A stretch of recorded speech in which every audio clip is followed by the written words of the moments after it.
Bismillahirrahmanirrahim. Assalamualaikum warahmatullahi wabarakatuh. Alhamdulillahi rabbil alamin. Wa bihi nasta'in ala umurid dunya waddin wa ala alihi wa sahbihi ajma'in. Amma ba'd.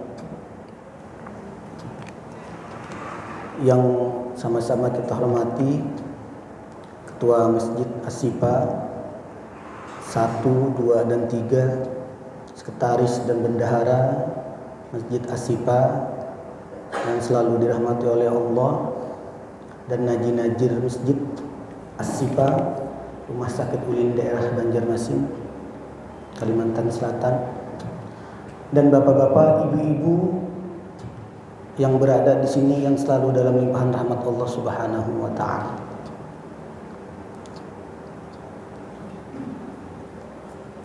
Pertama-tama marilah kita panjatkan puji syukur kita kehadirat Allah Subhanahu wa taala, yang mana berkat limpahan rahmatnya jualah kita bisa berkumpul di sini dalam rangka thalabul ilmi, untuk menuntut ilmu.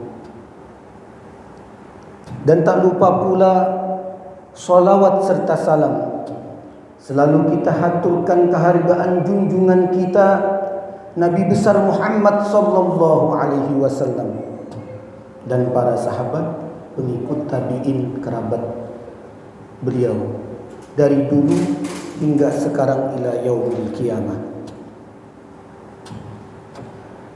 Baiklah, dalam kajian kali ini ulun akan menyampaikan tema tentang bahagia dengan Al-Quran, atau hidup bahagia dengan Al-Quran. Bapak-bapak, ibu-ibu yang dirahmati oleh Allah Subhanahu wa ta'ala, Al-Quran ini adalah kalam Allah. Al-Quran, kitab suci yang diturunkan kepada baginda Nabi Muhammad sallallahu alaihi wasallam, yang mukjizat ini luar biasa yang diberikan Allah kepada baginda Nabi. Al-Quran ini adalah amalan yang paling abdul, yang sangat penting, baik. Bahkan Al-Quran itu sendiri ada di dalam kalam Allah supaya kita mengamalkan Al-Quran tersebut. Bapak-bapak, ibu-ibu yang dirahmati oleh Allah Subhanahu wa ta'ala,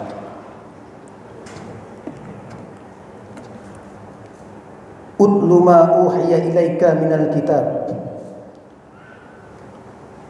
wa aqimus shalah innas salata tanha 'anil fahsya'i wal munkar wala dzikrullahi akbar wallahu ya'lamu ma tasna'un. Surah Al-Ankabut ayat 45. Nah, ini ayat menjelaskan tentang amalan atau bacaan yang bagus dibaca untuk kita. Utlu ma uhiya ilaika minal kitab, bacalah kitab Al-Quran yang telah diwahyukan kepada baginda Nabi Muhammad sallallahu alaihi wasallam. Wa aqimus shalah, dan laksanakanlah salat. Innas salata tanha 'anil fahsya'i wal munkar, sesungguhnya salat itu mencegah perbuatan keji dan mencegah perbuatan yang mungkar. Wala dzikrullahi akbar, dan sesungguhnya mengingat Allah, termasuk salat tadi, itu adalah pekerjaan yang lebih baik di antara yang lain-lain. Wallahu ya'lamu ma tasna'un, Allah mengetahui apa yang kita kerjakan. Nah, itu adalah dalil, itu adalah perintah kita, itu adalah saran. Itu ada perintah Allah Subhanahu wa ta'ala di dalam surah Al-Ankabut ayat 45 tadi, bahwa amalan yang bagus, amalan yang baik, amalan yang penting untuk dibaca itu adalah qiraatul Quran, bacaan Al-Quran. Nah, itu bapak-bapak, ibu-ibu yang dirahmati oleh Allah Subhanahu wa ta'ala. Nah, jadi Al-Quran ini Selain daripada dia itu amalan bacaan yang bagus, Al-Quran ini juga bisa menjadi obat bagi kegelisahan jiwa. Nah, makanya sekarang ada istilah kekeringan jiwa ya. Nah, di zaman yang serba canggih, digital modern ini banyak sekali orang kehilangan rasa nyaman, rasa tenang. Nah, lalu dia mencari ketenangan itu dengan berbagai cara. Ada yang pergi ke mall, ada yang pergi ke kafe, ada yang ke kedai supaya hatinya tenang. Padahal kita umat Islam, kita agama Islam, kita punya obat yang mujarab. As-Sifa, obat. Ya masjid As-Sifa lah. Ini berarti masjid yang penuh kesembuhan lah. Bila kesini nih selamat. Nah, jadi itu. Jadi kita punya Al-Quran sebagai obat yang menenangkan jiwa. Al-Quran bisa mampu menghilangkan kegelisahan, mampu menghilangkan kegalauan, mampu menghilangkan kesedihan, kenistapaan, dan rasa kecewa dan lain-lainnya. Nah, itu Al-Quran. Makanya bagus sekali Al-Quran ini dibaca. Kenapa? Karena Al-Quran adalah obat. Wa nunazzilu minal Qur'an ma huwa shifa. Kami turunkan Al-Quran, kata Allah, kami turunkan Al-Quran, ma nunazzilu minal Qur'an, kami turunkan Al-Quran ini kepada kalian, ma huwa shifa, itu sebagai obat, sebagai penyembuh. Nah, jadi penting ya. Nah, jadi Al-Quran ini bapak-bapak, ibu-ibu yang dirahmati oleh Allah Subhanahu wa taala, ini sebagai terapi untuk kita, ini sebagai pengobatan untuk kita, ini sebagai kesembuhan kita kalau kita sedang mengalami kesengsaraan, mengalami kesedihan. Lewat Al-Quran, baca Al-Quran, yakin tenang, karena janji Allah kalau baca Al-Quran itu hati akan menjadi tenang.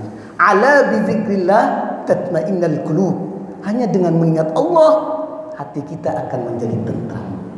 Dengan cara membaca qiraatul Quran tadi. Nah itu. Bapak-bapak, ibu-ibu yang dirahmati oleh Allah Subhanahu wa taala. Nah, lain lagi Al-Quran ini dalam suatu riwayat ya, itu di zaman Nabi, itu para sahabat pernah berjalan pada suatu kampung, bapak-bapak, berjalan pada suatu wilayah.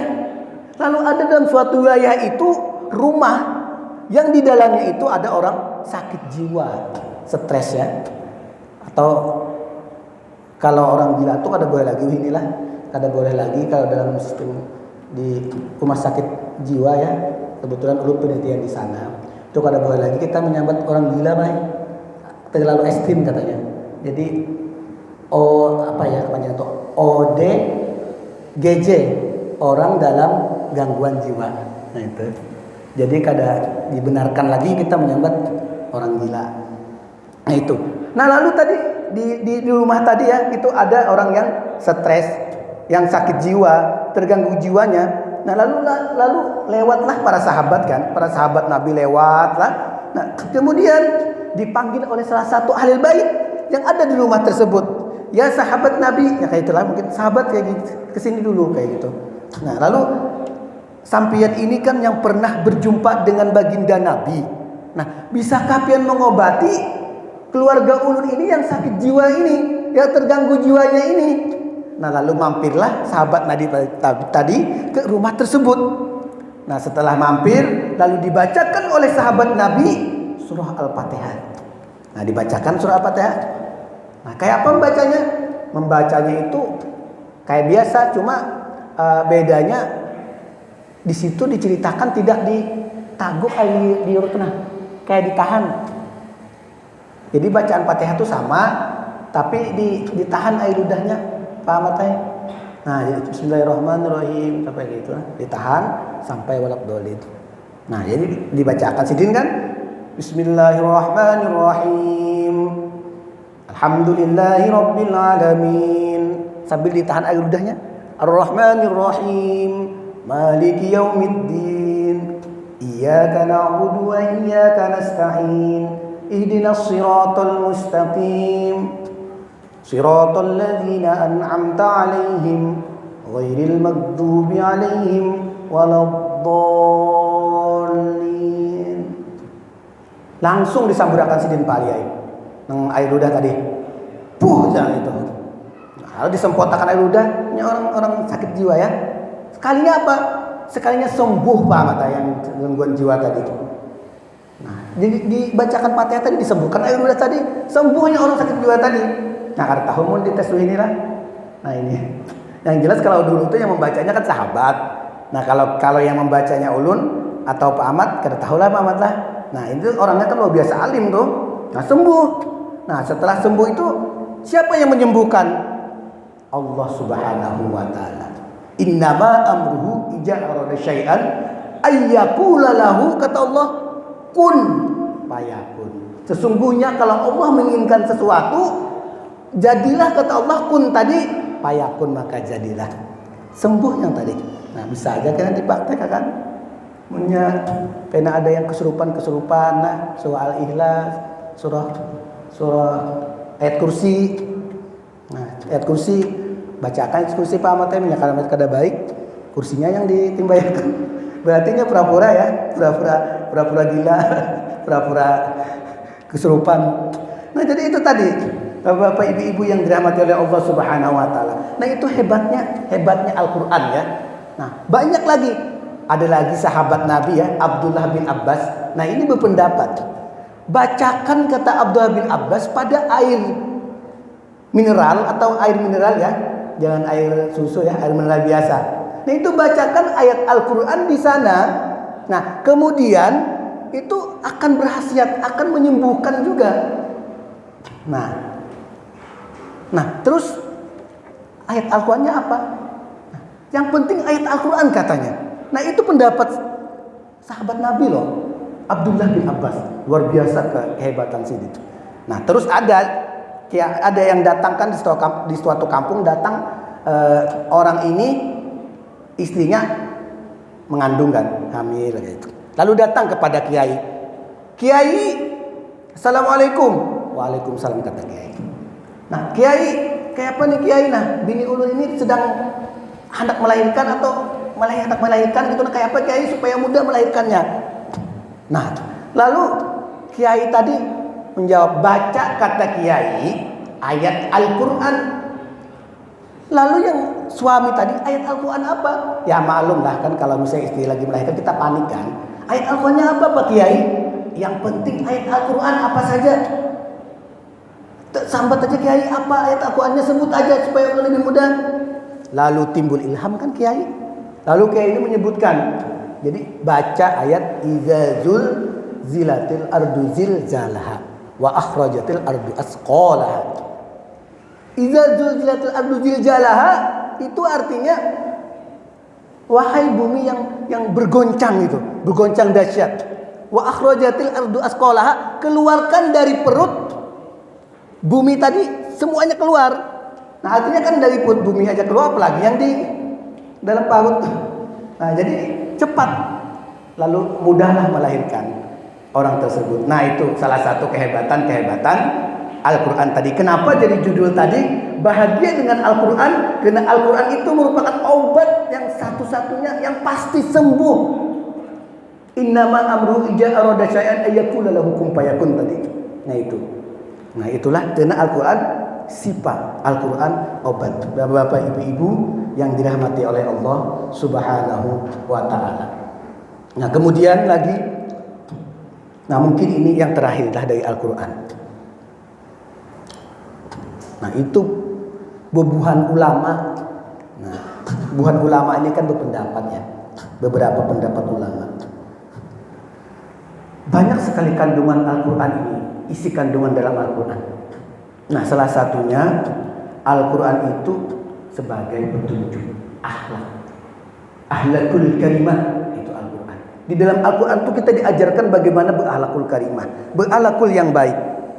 Nah, siapa model peran kita untuk akhlak yang baik?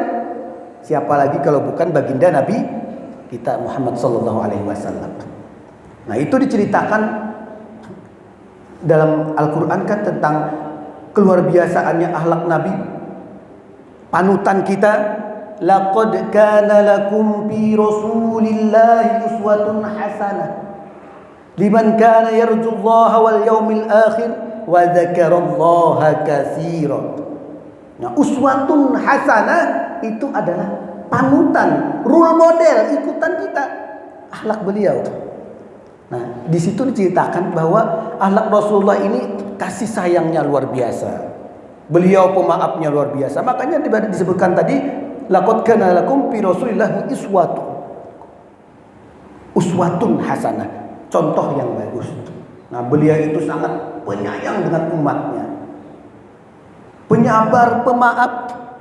Bukti dari kasih sayang beliau apa? Dalam suatu riwayat ya, ini diceritakan. Ketika Rasulullah ingin berdakwah ke kota Taif, nah, beliau itu berharap penduduk Taif, kota Taif tersebut menerima kedatangan beliau, menyambut dengan hangat kedatangan baginda Nabi besar Muhammad sallallahu alaihi wasallam. Hati Sidin itu mudah-mudahan diterima. Masuk Islam semuanya di sana, itu harapan beliau. Nah, tapi sayang seribu sayang, ketika beliau sampai ke kota Taif, penduduk Taif tidak menerima dengan kehadiran beliau. Beliau dianggap pengganggu, Rasulullah dianggap pembuat onar, Rasulullah dianggap musuh oleh penduduk kota Taif tersebut. Lalu dengan frontalnya, dengan brutalnya, bapak-bapak, ibu-ibu yang dirahmati Allah Subhanahu wa taala, penduduk Taif ini melempari Rasulullah Nabi kita dengan batu. Dilempari Rasulullah dengan batu. Bahkan ada yang melempari beliau dengan kayu. Dulu tuh kan di sana, kalau di Mekah itu kan hewannya itu kan banyak unta ya. Nah itu tulang belulang unta pun itu dilemparkan kepada Nabi. Lalu berdarahlah Nabi kan. Lalu ketika beliau dilempari tadi, sembunyilah Nabi dalam suatu bukit. Sembunyi Nabi ini ke bukit Nabi. Nah, setelah beliau sembunyi, lalu datanglah malaikat penjaga bukit seluruh dunia. Lalu berkata kepada Nabi, "Ya Rasulullah, bukit mana ya yang aku lemparkan kepada penduduk kota Taif yang durhaka ini kepada kalian? Yang Pasik ini ulun siap melemparkan seketika ini juga. Hancur kota Taif ulun siap. Kada tega ulun melihat pian ke ini sampai berdarah-darah. Bayangkan pemimpin dunia, Rasul kita itu sedih kada dilempari seperti itu. Terus apa jawaban Nabi? Jawaban Nabi bukan Sidin itu mengiyakan ya. Kalaunya kada mengiyakan Sidin. Malah Sidin apa? Jangan, kata Sidin. Biarkan aja. Malah Sidin berdoakan pada waktu itu, "Ya Allah, ya Rabbi, mungkin untuk saat ini," kata beliau, "penduduk kota Taif ini tidak mengerti. Karena dia tidak mengerti, lalu dia melempari hamba dengan batu-batu seperti ini. Ya Allah, ampunilah," kata Nabi, "dengan lemparan-lemparan itu. Ampunilah mereka. Ulun yakin ya Allah, penduduk kota Taif ini akan mau beriman kepada pian. Akan lahir dari tulang sulbi penduduk kota Taif ini anak-anak juriat-juriat yang mau beriman kepada Allah Subhanahu wa taala." Nah, itu doa beliau. Nah, itu apa yang kita bisa ambil dari pelajaran ini, dari kisah ini? Artinya Nabi itu kada pendendam. Artinya Rasulullah itu pemaaf, jauh daripada sifat itu. Itulah salah satu akhlakul karimah baginda Nabi besar Muhammad sallallahu alaihi wasallam. Bapak-bapak, ibu-ibu yang dirahmati oleh Allah Subhanahu wa taala. Nah, jadi kita ya harusnya di sini kita bisa meniru akhlak Nabi. Setidaknya itu kita jangan sampai kita keluarlah daripada akhlak Nabi. Nabi itu luar biasa. Dari kisah tadi kita bisa mengambil Sidin itu luar biasa, berpikiran positifnya kepada penduduk kota Taif. Prasangka baik Sidin itu luar biasa. Sidin menganggap nyata-nyata Sidin sudah dilempari batu, jelas-jelas Sidin sudah dilempari kayu, Sidin masih mampu husnuzon kepada penduduk Taif tadi. Masih Sidin berprasangka baik dengan penduduk kota Taif tadi. Nah, di situ kita bisa ambil apa yang kita tiru. Tadi kan Al-Quran sebagai prasarana kita untuk meniru dari Al-Quran tadi. Apa yang kita bisa tiru dari Al-Quran tadi? Apa yang kita bisa tiru dari Nabi tadi? Apa yang kita tiru? Yang kita tiru itu akhlak beliau. Beliau baik sangka. Nah, itu baik sangka ini yang kita penting juga ya. Kita jangan sampai menyangka orang. Makanya kata Imam Ibnu Atta'illah, Itu dalam kitab hikam. Kita itu wajib berbaik sangka kepada makhluk, walaupun kepada orang yang jahat sekalipun. Karena dengan kita baik ini, orang yang jahat tadi bisa berubah. Karena yang merubah hati seseorang, yang membolak-balikkan hati seseorang itu adalah Allah Subhanahu wa Ta'ala. Nah, mungkin pesan kita untuk hari ini adalah pertama, kita lebih rajinlah untuk membaca Al-Quran. Karena Al-Quran ini merupakan pedoman bagi kita. Al-Quran ini penyembuh kegalauan kita. Dan Al-Quran ini mampu akan menjadikan kita menjadi manusia yang baik di mata Allah. Kenapa? Karena khairukum man ta'allamul Qur'an wa 'allamahu. Sebaik-baik di antara kalian adalah orang yang membaca Al-Quran dan mengajarkannya. Nah itu. Nah mungkin itu saja yang bisa ulun sampaikan. Mudah-mudahan kita bisa mengambil iktibar dari apa yang bisa ulun sampaikan di sini, dan mudah-mudahan kita mampu hidup bahagia dengan Al-Quran tadi, dengan membaca Al-Quran dulu terlebih dahulu, dan mudah-mudahan kita mampu mentadabburkan Al-Quran tersebut dan mempraktekkan Al-Quran, mengimplementasi Al-Quran dalam kehidupan kita sehari-hari, baik dalam beragama atau bersosial dengan orang lain. Ulun tutup dengan doa kifayatul majlis. Mudah-mudahan kita berkah semua ada di sini. Subhanallahumma wa bihamdika asyhadu an la ilaha illa anta astaghfiruka wa atubu ilaik. Assalamualaikum warahmatullahi